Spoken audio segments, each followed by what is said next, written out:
Então, vamos começar nesse texto, em Gênesis capítulo 15, do verso 1 ao 6.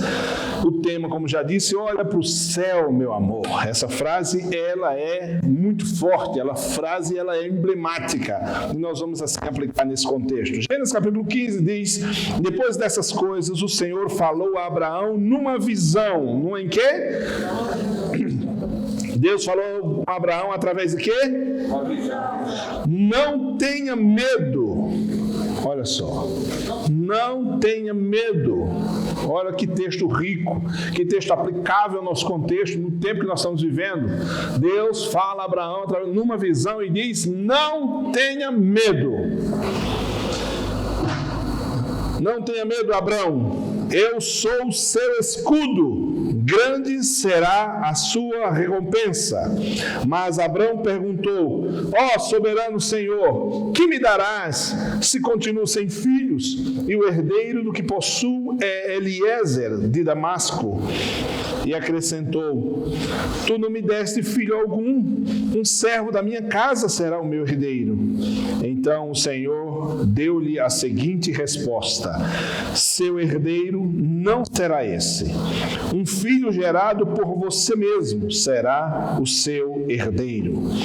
Levando-o para fora da tenda, disse-lhe, olhe para o céu. Olhe para o céu. Irmãos, olhe para o céu. As coisas são difíceis. Olhe para o céu. As circunstâncias estão fechadas, como hoje há pouco à tarde. As nuvens estavam escuras. Olhe para o céu. Não para as nuvens necessariamente, mas olhe para o céu, que significa que mesmo com nuvens escuras, há um céu acima das nuvens. E Deus diz a Abraão, olha para o céu.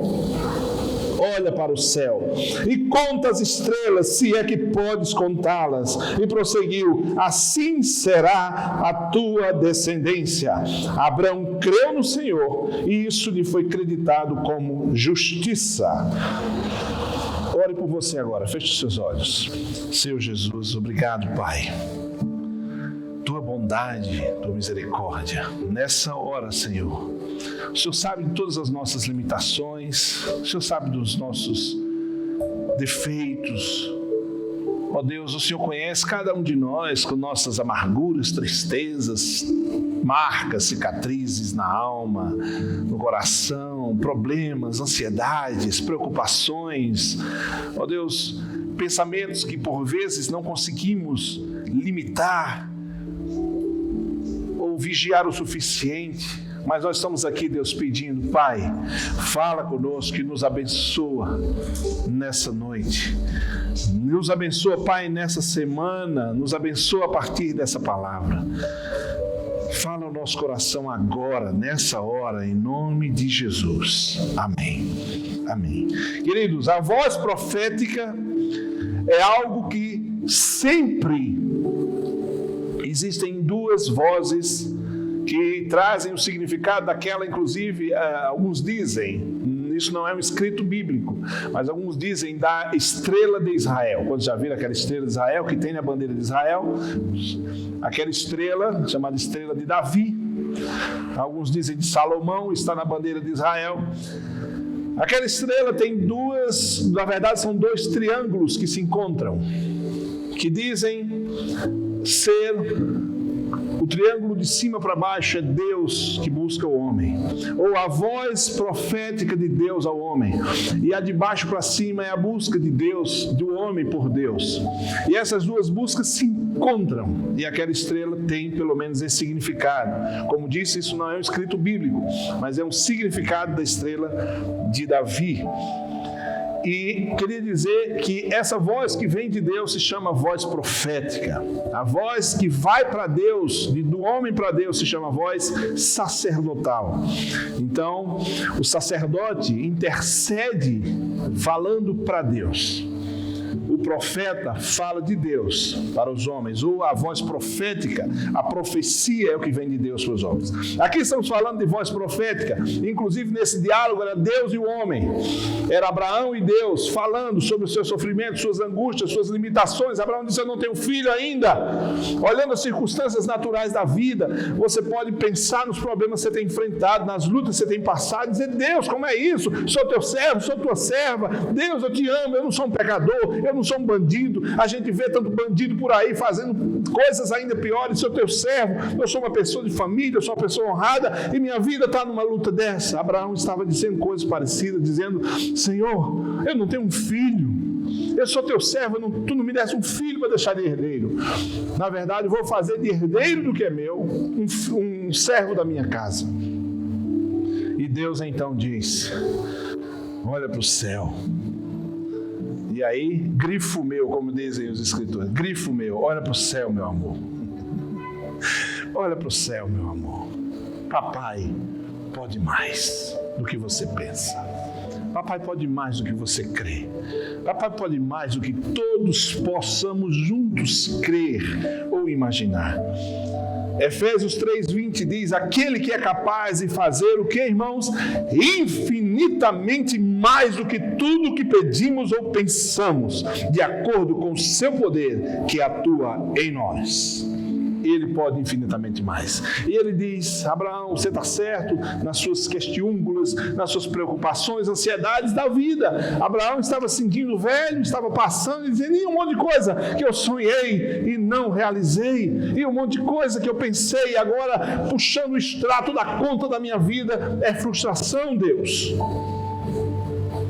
E Deus diz: não vai ser como você está pensando ou como você está preocupado.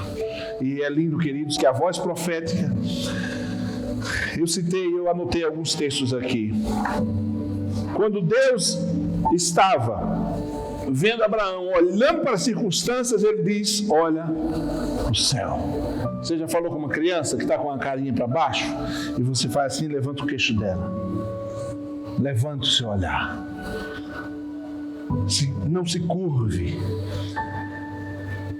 Você sabe que, como sinal, é uma curiosidade, eu não sei até que ponto isso aí é tão científico assim, mas achei pelo menos curioso que o homem é o único, ou quase único, porque por isso que mas a frase que eu escutei era: o homem é o único que consegue olhar para o céu. Os outros todos são com a curvatura menor. Mas nós podemos, os outros seres da criação, mas o ser humano consegue olhar para o céu. E Deus diz: você é meu. A voz profética, querido, sempre quer levantar o nosso olhar. Deus sempre, se você lembrar, em inúmeros textos, eu citei aqui, por exemplo, eu lembrei quando Jesus, naquela mulher que estava ali para ser apedrejada, aquela mulher estava encurvada, estava ali esperando pedradas para morrer. Aquela mulher, nós sabemos, na narrativa bíblica, não morreu, mas não se sabe naquele mesmo ano, ou naqueles anos, ou naquele tempo, quantas morreram. E ela tinha certeza que aquilo fazia parte da cultura, era prontinho, ela disse: pronto, estou sentenciada, vou morrer. E ela estava certa que ia morrer, no seu próprio coração. E Deus disse: onde estão aqueles que te condenam? E ela disse: não sei, Senhor, não sei. E Jesus disse: eu também não te condeno. Vai e não peques mais. Jesus mudou o olhar dela, a expectativa dela, o coração. Ageu capítulo 2, falamos desse texto poucas semanas aqui, quando diz: a glória da segunda casa será maior do que a da primeira. Deus deu mais a Jó, depois de todo o sofrimento dele, do que no começo, que ele já tinha, era um homem rico e abastado. A voz profética sempre. Ezequiel capítulo 37, o povo estava triste, o povo estava achando que Deus tinha esquecido dele. Vale dos ossos secos, quem lembra dessa visão? que Deus deu a Ezequiel. E Deus diz a Ezequiel: vai, porque esses ossos secos são o meu povo. Eles estão achando que eu esqueci deles. Mais uma vez, a voz profética vem mudar o nosso olhar. Vem mudar o olhar. Não é para ir, não é para a circunstância, não é para a situação, não é para esse drama, não é para essa pandemia, não é para essa circunstância financeira, não é pelo desemprego, não é por isso. Olha para o céu, meu amor. Deus todo o tempo, a Bíblia inteira, me diga, procure comigo quando foi que Deus disse: meu filho, o negócio está ruim mesmo, vai ser daí para pior, e vai se acabar. Quando foi que você lembra de uma palavra de Deus desse jeito?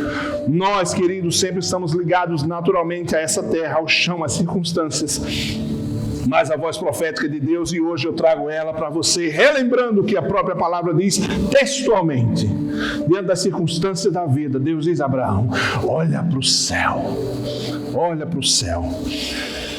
Já falamos aqui que as crianças, na verdade, nascem dotadas de uma capacidade maravilhosa de sonhar. E alguns dizem que à medida que nós crescemos, nós paramos de sonhar. E não só paramos de sonhar, como passamos a ensinar as nossas crianças que não sonhem. Deixa de besteira, menino. Deixa de pensar nessas coisas. Vai arrumar um emprego. Vai, como diziam nós, vai arrumar uma lavagem de roupa. Vai fazer alguma coisa de futuro. Quebramos os sonhos. Destruindo. Você não está vendo que sua mãe não tem condição de lhe dar isso? Destruindo sonhos. Destruindo sonhos. Destruindo sonhos. E quando nos tornamos adultos, somos adultos que só olhamos para as circunstâncias. E agora? Não tenho descendente, não vou resolver, porque nós não sabemos. Mas aquelas vozes que todo o tempo, como um martelo que esmiuça pedra dos sonhos, pedras preciosas dos sonhos a mim e da sua vida, foram o tempo todo na nossa história, esmagando a nossa capacidade de sonhar. Até sermos bem treinados, a termos uma vida medíocre, a termos uma vida como galinhas, olhando para o chão, esperando qualquer coisa e ficar dizendo ainda no final: é assim que Deus quer. Não é assim que Deus quer. Provavelmente não. A voz profética sempre vem para nos chamar a atenção, nos convidar. Aquilo que no meu e no seu coração, por vezes, uma vozinha ainda diz, não uma vozinha, uma vozinha diz: isso é coisa da minha cabeça, isso é vaidade do meu coração. Saiba, meu irmão, minha irmã, sempre eu vejo Deus do céu procurando na terra pessoas que creem em coisas poderosas, creem que Ele ainda é Deus, o mesmo Deus para fazer. Um dia eu já falei aqui nesse púlpito também, não quero ser repetitivo, de uma pessoa que viu coisas maravilhosas em África e disse: por que que isso não acontece na minha igreja? Por que que milagres assim não acontecem no meu país? E uma missionária disse a ele: é porque lá vocês têm coisas demais. E aqui eles não têm nada, só tem Deus. Então eles só tem Deus para esperar. E lá você espera por isso, por fulano, por um amigo, pela família, o fim do ano, 10º, um consórcio, qualquer coisa, tanta coisa que você nem clama tanto por Deus. E os milagres acontecem nas limitações dos homens. Enquanto o nosso coração é enganado, achando que tem muito recurso, tem aquele, eu tenho isso, ainda tem aquilo, se não tiver eu dou um jeito. Claro, temos que contar com isso, temos que saber que onde podemos agir, temos que agir, mas o sentimento de que Deus é poderoso para fazer infinitamente mais do que pedimos ou pensamos. Isso não pode sair da nossa mente. E por vezes, não tenha dúvida, vão sempre dizer que você é doido. Eu vinha no carro hoje meditando sozinho em silêncio, dirigindo em silêncio no meu coração. E tinha a ver com a conexão, tinha a ver com isso que nós temos sonhado aqui, tinha a ver com tudo isso acontecendo, com a história que nós já passamos, a história que a conexão mesmo já tem, e a história de todo sonhador nesse mundo é que enquanto não dá certo é loucura, quando dá certo, enquanto não der certo é louco, quando der certo é gênio. Todo gênio foi chamado de louco, até que não deu certo ainda. Por isso, querido, sonhe. Você pode ser chamado de doido. Vive num mundo maravilhoso de Bob, né? Vive sonhando demais, vive pensando aquilo. Irmãos, olha para o céu. Eu não tenho dúvida, me desculpe, mas o Deus que eu vejo na Bíblia, o Deus da minha teologia, que eu quero dizer, do meu conhecimento, que está no meu coração, é de um Deus que todo dia, quando eu acordo, Ele já está olhando para mim e dizer: vamos lá, Robério, hoje eu vou fazer coisa maravilhosa. Você precisa crer, tira essa cara, toma um banho gelado, vamos em frente, Robério. É esse o Deus que eu creio. Deus está procurando gente que creia, que olhe para o céu, que olhe para Ele. Tem uma história que me impacta muito, de um homem que um dia queria viajar de um país para o outro e comprou uma passagem de navio. Talvez você já conheça essa história. E esse homem entrou no navio, mas só tinha dinheiro para passagem. E ele disse: eu não vou ter dinheiro para comer lá dentro, naquele restaurante. E ele pegou um monte de coisa, ovo cozido, galinha, farofa, e fez um saco, uma coisa, e levou para dentro do navio, escondeu-se num lugar lá do navio, e ia para lá, o povo comendo no restaurante, e ele comendo ovo cozido com farinha, aquela galinhada, que é muito boa, inclusive. Então, e tudo aquilo ali, até que já estava chegando no final, e acabou a comida dele. Ele disse: agora como eu vou fazer? Até que alguém um dia viu, já quase no final da viagem, disse: o que você está fazendo aí, comendo escondido? Ele disse: não, é porque eu não tenho comida, não tenho dinheiro para comer no navio. Ele disse: mas quem disse que você precisa comer, pagar para comer no navio? Tudo já está pago no preço da viagem. Deixe de ser bobo, está tudo pago. E às vezes tem gente que passa pela vida desse jeito. Vou arrumar meu saquinho com farinha aqui e vou comendo aqui. Deus está querendo pessoas que creiam em coisas poderosas. Deus está procurando gente que olha para o céu. Deus está procurando. Meus irmãos, não tenha dúvida, eu tenho dito isso aqui repetidas vezes. Me parece pode parecer outra coisa, eu não me importa com o que pareça, mas eu estou dizendo uma coisa a você: eu prego o que eu creio e o que eu estou vivendo.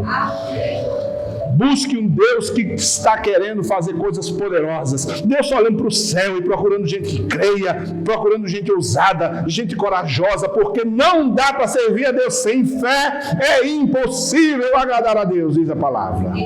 Sem fé é impossível. Me diz uma coisa: quando um homem como Abraão subiu um monte e foi sacrificar o próprio filho, porque Deus tinha falado com ele, e muitos dizem, ilustrando, ele, claro, não disse a Sara que ia sacrificar, porque você imagina o que aconteceria se ele tivesse dito à esposa: estou indo ali sacrificar o menino. Você imagina o que é que tinha? Ele tinha levado alguma coisa na cabeça, né? Alguma coisa tinha acontecido com ele naquela mesma hora.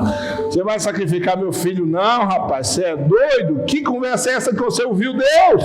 Que conversa é essa que você viu a Deus num sonho, numa visão? Que conversa é essa? Você está doido? Deus pediu Isaac. E claro, que Deus queria não era Isaac, Deus queria era o coração de Abraão. Deus queria a fé de Abraão. Até quando ele colocou Isaac e disse que a Bíblia lá em Hebreus estava mesmo pronto para sacrificar, Deus disse: pronto, recebi. Porque eu não queria era Isaac, eu queria era você.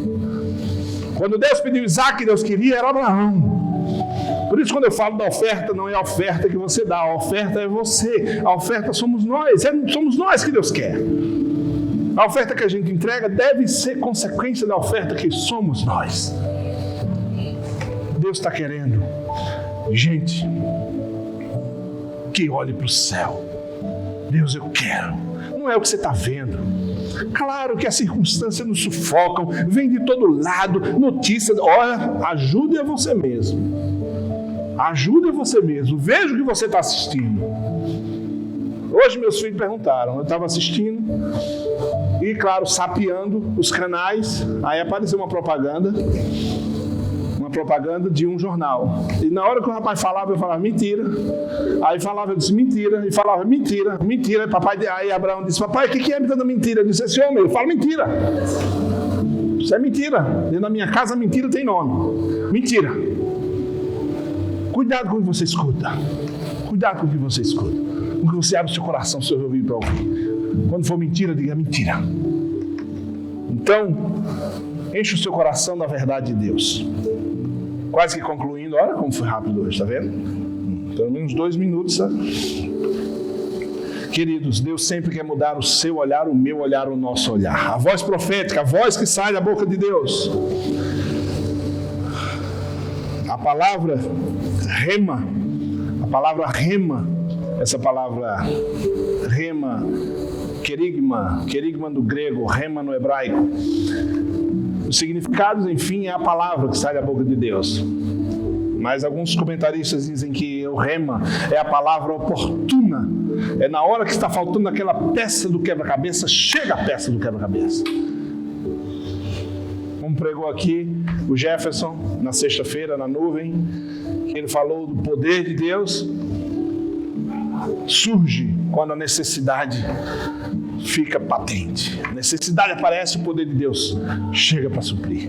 Então, é isso mesmo. A palavra rema é aquela palavra oportuna que vem no kairos de Deus. Necessidade, vem a palavra. Então Deus sempre está dando aquilo que diz socorro bem presente na hora da angústia. É isso que quer dizer. É Deus que se manifesta na hora que você pensa que tudo vai faltar e agora vai acabar. Deus é presente. Deus é presente. O socorro bem presente. E cuidado no que você confia, porque às vezes Deus está demorando a responder, porque o seu coração, Abraão, está preso em outras coisas. E Ele quer por vezes que você entregue Isaac para o milagre acontecer. Mas a palavra profética vem sempre para mudar o nosso olhar. Ele, em 1 Samuel 19, Deus diz a Elias escondido numa caverna: o que você faz aí? O que fazes aí, Elias? 2 vezes, no verso 9 e no verso 13. A mesma frase: que fazes aí, Elias? Ou seja, você está no lugar errado, você está na posição errada, você está com o pensamento errado, o seu olhar está errado. Olha para o céu, meu amor. Com Moisés, libertador de Israel, no deserto, homem que lidou com um povo murmurador, um povo reclamador, um povo que desonrou Moisés, e Deus dando sinal a Moisés. E disse que aquela serpente no deserto foi Deus que mandou a um povo que murmurava e que era contra a sua liderança, inclusive. Deus fez, inclusive, Miriam ficar leprosa da cabeça aos pés, porque fez um levante contra o seu próprio irmão Moisés, que Deus era com Moisés. Mas esse homem Moisés, tão especial, quando chega em frente para o Mar Vermelho, começa a orar e Deus diz: por que clamas a mim? Olha, Deus reclamando de alguém que estava orando. Você acredita nisso? Por que clamas a mim? Significa que tem hora que não é para orar. O que Deus está dizendo, o que me faz entender, é que na agenda entre Deus e Moisés, os dois sabiam que aquela hora não era para uma oração, era para uma ação. E Deus mais uma vez disse: muda o olhar, não é para orar. Agora não é para orar, não. Não tem mais ou menos, não. É para dizer ao povo que marcha, enfrenta mal, enfrenta o mar, que ele vai se abrir. Então, por vezes, Deus está mandando você mudar o olhar. Esse é o eixo, esse é o tema. Deus quer mudar o meu e o seu olhar, porque eles são, assim, humanamente teimosos. Humanamente teimosos. A gente está falando aqui em fé. Amanhã você está olhando para a circunstância e brigando com a circunstância e sofrendo com as tristezas, as angústias das circunstâncias. Queridos, fé é quando olhamos, vemos as circunstâncias, mas sobrepomos-nos a ela pela fé, dizendo: não vai ser assim. Porque quando o próprio Deus, o texto que inclusive o pastor Francis citou há pouco, a terra era sem forma e vazia, e havia trevas sobre a face do abismo. Quando Deus cita aquela realidade, imediatamente o que é que Deus diz? Haja luz. Eita mesmo. Haja luz. Se tem trevas, é para dizer haja luz. Se tem luta, você vai dizer paz na minha casa. Se tem angústia, dizer Deus, como disse o rei Davi, renova em mim a alegria da tua salvação. Porque estás abatida, minha alma, te alegra em Deus, te regozija em Deus. Olha para o céu, meu amor. É assim, querido, viver pela fé. É difícil? Não, é muito difícil. Mas sem fé é impossível agradar a Deus. E nós estamos falando sobre fé, estamos falando em Deus, que não é negando as circunstâncias, mas é apesar das circunstâncias. Diz uma frase que eu gosto muito, que problema é aquilo que você vê quando tira os olhos do alvo. Já ouviu falar que cachorro que late e não morde? Tem uns que late e morde, cuidado. Mas os mais perigosos, eu estava olhando, estou seguindo no Instagram uma página dos Pitbulls. Que coisa linda, que coisa linda. já mostrei a minha esposa, já, né? Digo, ó, filho, que coisa linda. Né? Aí eu disse, sabe o que tem em Pitbull? É que ele não late. Eles quase não latem, né? Eles quase não latem. Agora, quando se pula um muro e se encontra um daquele, ele faz só assim para você. Porque, às vezes, os latidos são somente para chamar sua atenção para você tirar os olhos. O diabo sempre é o das sombras. Se lembra daquela brincadeira das sombras? Ele sempre aparenta. Ele quer lhe apavorar, quer lhe assustar. Por isso a Bíblia diz, não temerás terror noturno. Você viu que os seus maiores medos às vezes aparecem na madrugada? Quando amanhece o dia, aquilo passou. Porque o diabo é das sombras. Ele vem para assustar, ele vem para latir, ele vem para fazer. Por isso a fé deve se manifestar em oposição às circunstâncias. Eu não sei que lutas você tem passado, mas eu sei que nesse mundo nós passamos lutas. Mas eu quero dizer a você, por cima das lutas, clame a Deus. Romanos capítulo 10, verso 3, a palavra diz assim, aquele que invocar o nome do Senhor será salvo. Não fui eu que escrevi isso, não fui eu. Está lá na Bíblia. Aquele que invocar o nome do Senhor será salvo. O Senhor está dizendo todo o tempo, olha para mim, olha para mim, olha para mim. Moisés, diga ao povo que marche, porque clamas a mim. Elias, sai da caverna, o que é que você está fazendo aí? Deus está chamando-nos. Como disse, porque Ele é capaz de fazer infinitamente mais, escute bem, infinitamente mais do que tudo o que pedimos ou pensamos, de acordo com o seu poder que atua em nós. Filipenses 2,13, pois é Deus quem efetua em vocês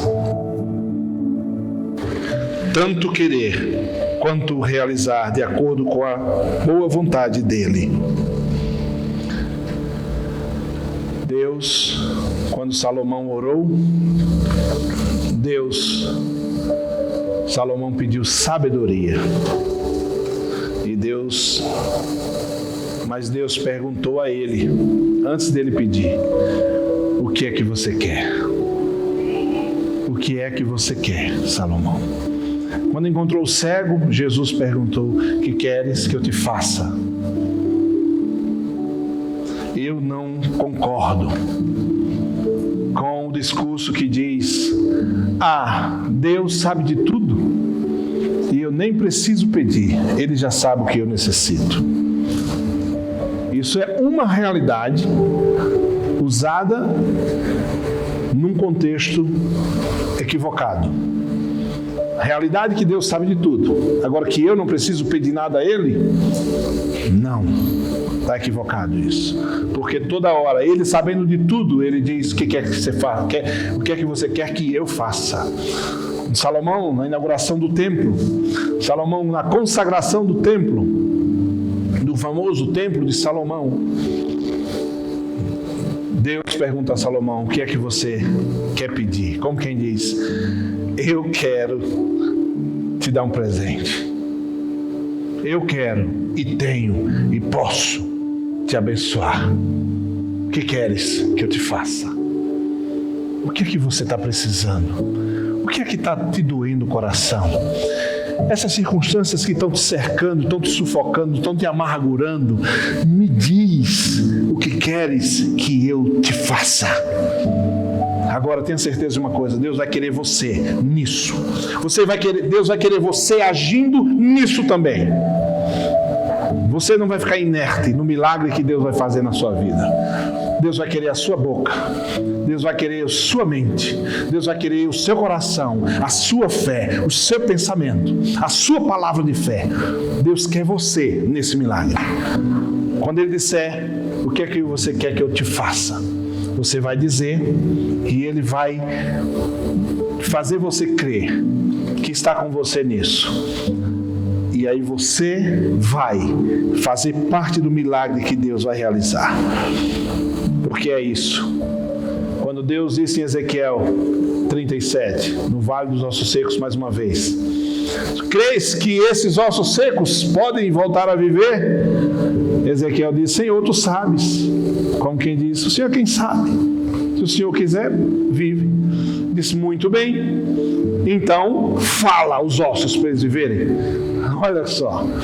Pode, Ezequiel? Pode. Então, já que você falou que pode, você crê que depende de mim, eu peço a você. Então, fala para os ossos viverem. Queridos, eu sempre falei aqui porque eu creio nisso. O apóstolo Paulo diz: eu criei, por isso falei. Fale a sua fé, mesmo que ela seja do tamanho de um grão de mostarda ou menor que ele. Mesmo que ela seja a nuvem do tamanho da mão de um homem, né, Lucas? Ainda que seja pequena, fale. Ainda que você olhe para dentro de casa e diz: não tem nada, Senhor, só uma vasilha de azeite. É isso que Deus quer fazer o milagre.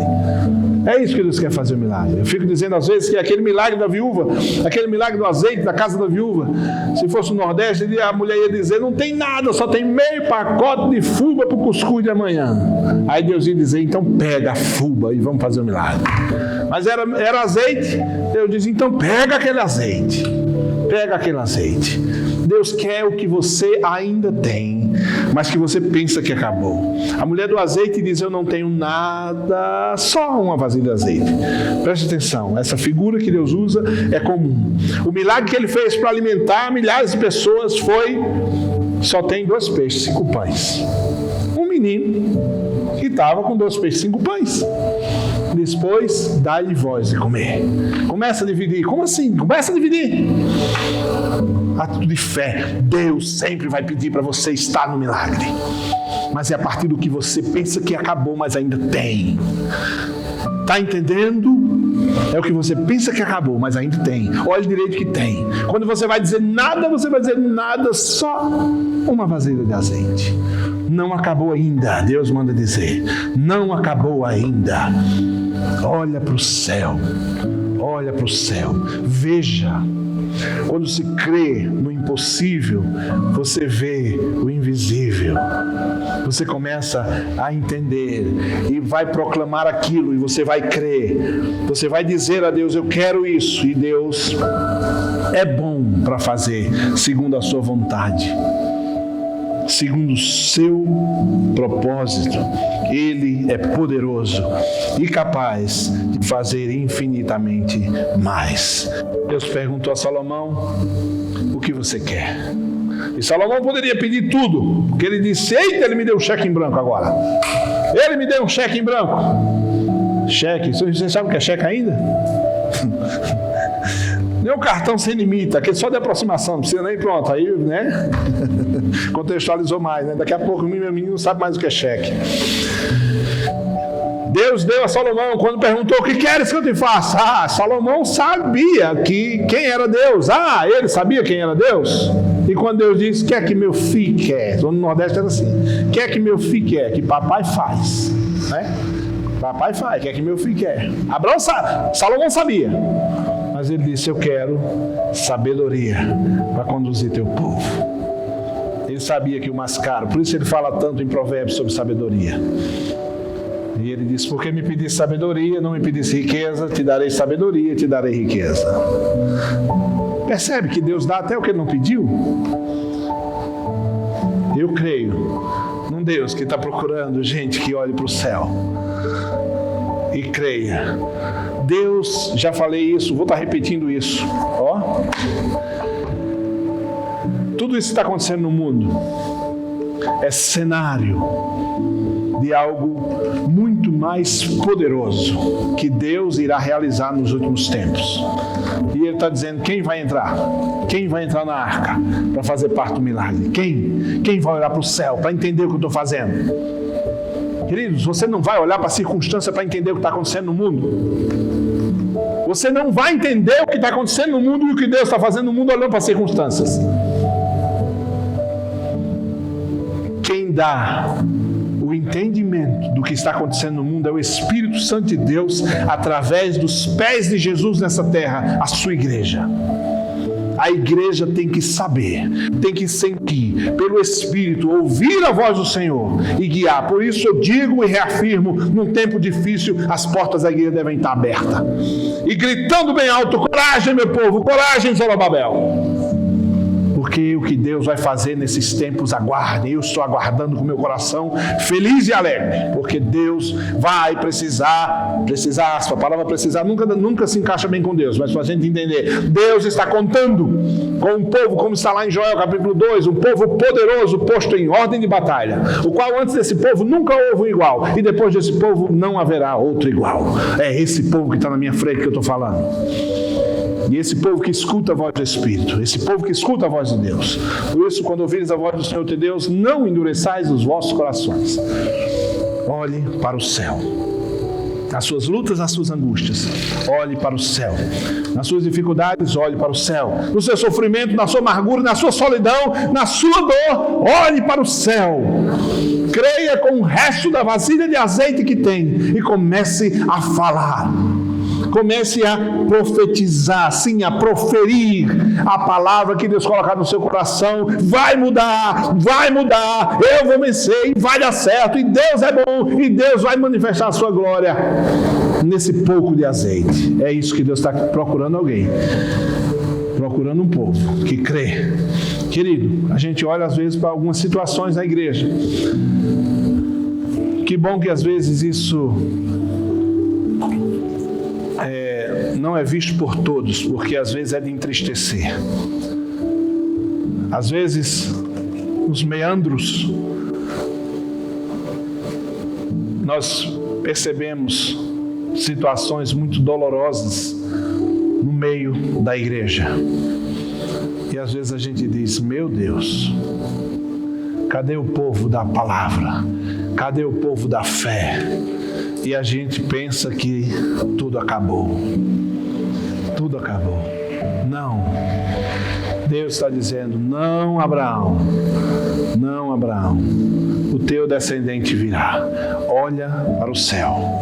Essa será a tua descendência. As estrelas. Conta. Se puderes contar, assim será a tua descendência. Queridos, está tudo escuro. Está difícil. Deus está dizendo: terminei. Olhe para o céu, meu amor.